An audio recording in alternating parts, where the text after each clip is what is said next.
नमस्कार दर्शक बंधु पुणी थोड़े राज्यर विभिन्न अंचल बढ़ वर्षा मार वज्रपात मौसुमी वर्षा भिजिब गाँ ठू सहर पुणी थे बन्या देखेब दाऊ साजिब बड़ बाधक तेज केउ जिले में प्रबल वर्षा हेब आगामी लघुचाप को लेकिन कौन रही बड़ खबर आसतु आज भिडियो आलोचना करवा दर्शक बंधु बर्तमान सेप्टेम्बर 7 रु 8 तारिख मध्य राज्य में केतक अंचल वर्षा हेब पूर्व लघुचाप बर्तमान सैटेलाइट इमेज आप देखिपे राजस्थान जो रोचे उत्तर भाग केन्द्रीभूत होती जहाँपाई कि गोटे डिप्रेसन रूप धारण कर प्रभाव में राजस्थान गुजरात रे प्रबल अति प्रबल वर्षा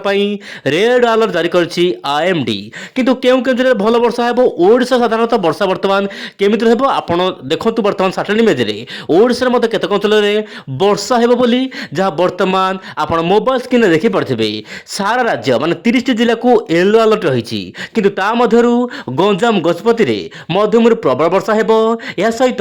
जो रहउछि आपनकर मयूरभंज केउझर सुंदरगढ़ जिले मध्य स्थान स्थाने अति प्रबल वर्षा स्थान विशेष हेबो या सहित दर्शक बंधु मालकानगिरी कोरापुट नवरंगपुर नुआपड़ा बलांगीर कलाहांडी कंधमाल ता सहित अनुगुल सोनपुर एपटे संबलपुर ता सहित झारसुगुड़ा बरगढ़ जाजपुर केन्द्रापड़ा जगतसिंहपुर नयागढ़ खोर्धा एमिति कि दर्शक बंधु अनेक स्थान में हालकर मध्यम वर्षा हेबो किंतु दिन समय सामान्य गुळुगुळु अनुभूत होबो काहे दर्शक बंधु वर्तमान दिन समय सामान्य खरार मात्रा सामान्य अधिक रहिबो माने तापमात्रा प्राय 30 डिग्री पाखापाखि रहिबो दिन तापमात्रा एबे देखिबा वायु चलन को लेकिन कौन रही पाणीपागर बड़ अपडेट वर्तमान समय दर्शक बंधु डिप्रेसन प्रभाव में जो रोचे आपंकर पश्चिम भारत और उत्तर भारत विभिन्न अंचल में प्रबल वर्षा देखा मिलूँ या सहित राष्ट्रीय राजधानी दिल्ली में जल प्रलय माने जमुना नदीर जलस्तर बढ़ी जाइए जहाँपाई कि राष्ट्रीय राजधानी दिल्ली में बर्तमान भयंकर स्थिति देखा मिलूँ किंतु वर्तमान वर्षा जेहेतु लगातार होती देखो मोबाइल स्क्रीन में जो वर्षा होती अहमदाबाद में होती प्रबल मात्रा वर्षा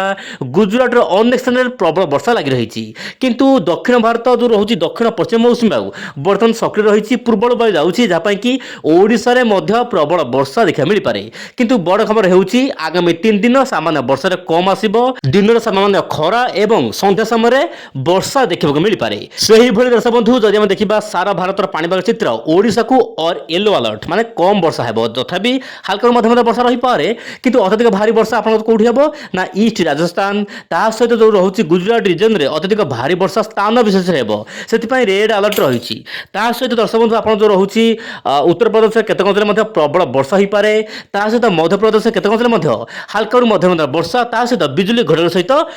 वर्षा देखा मिल पारे बोली सूचना मिलूँ वर्तमान समय एबे देखिबा जेपीएस मॉडल कौन रही आकलन दर्शक बंधु जेपीएस मॉडल आकलन रही पुणी आसुची लघुचाप वर्तमान समय बड़ खबर होची पुणी आसुची लघुचाप 11 सेप्टेम्बर रु 13 सेप्टेम्बर मध्य गोटे उत्तर पश्चिम बंगोपसागर किंबा जो रोचे आंध्र प्रदेश उपकूल में यही लघुचाप सृष्टि हेबो एवं जो आसुथिबा लघुचाप प्रभाव में दक्षिण ओडिशा एवं दक्षिण भारत में भल वर्षा हेबो बोली जहाँ मॉडल आकलन करुछि आपण मोबाइल देखंतु किंतु यही लघुचाप अधिक घनीभूत हेबो कि ना नाही वर्तमान कहबा बड़ मुश्किल किंतु जहाँ जना पड़छि मॉडल तरफ बा जेपीएस मॉडल तरफ ओडिशा रे मध्यम प्रबल वर्षा हेबो एवं जहाँ ओडिशा 13, 14, 15, 16 तारीख पर्यंत देखा मिल पारे वर्षार स्थिति एवं देखा दर्शक बंधु लालिना कौन एवं यह प्रभाव केमिति रहिबो सारा भारत में दर्शक बंधु वर्तमान समय लालिना कंडीशन धीरे धीरे बढ़िबार लागिछि जार प्रभाव दर्शक बंधु भारत वर्ष में मौसुमी वर्षा अधिक हेबो प्रबल वर्षा हेबो एवं शीत दिन में प्रबल जाड़ पड़िबो बोली जहाँ सूचना मिलुछि बा पूर्वानुमान दिया जाउछि वर्तमान समय विभिन्न मॉडल तरफ किंतु लालिना कौन दर्शक बंधु लालिना अति सकाळ कहबो चाहिबी प्रशांत महासागर ऊपर जो रहुछि वायु ता सामान्य शीतल वायु सेति दर्शक बंधु जो शीतल वायु रहुछि आपनकर भारत आड़ को आसुछि जहाँपाई कि भारत जो रोचे लघुचाप सृष्टि होची गोटे पर गोटे लालिना ही सृष्टि होची जहाँपाई कि भारत में भल मौसुमी वर्षा देखा मिलूँ तेज आगामी दिन पाणीपाग अपडेट आप विंडो चैनल सहित जड़ित हो रुहतु नमस्कार जय जगन्नाथ दर्शक बंधु।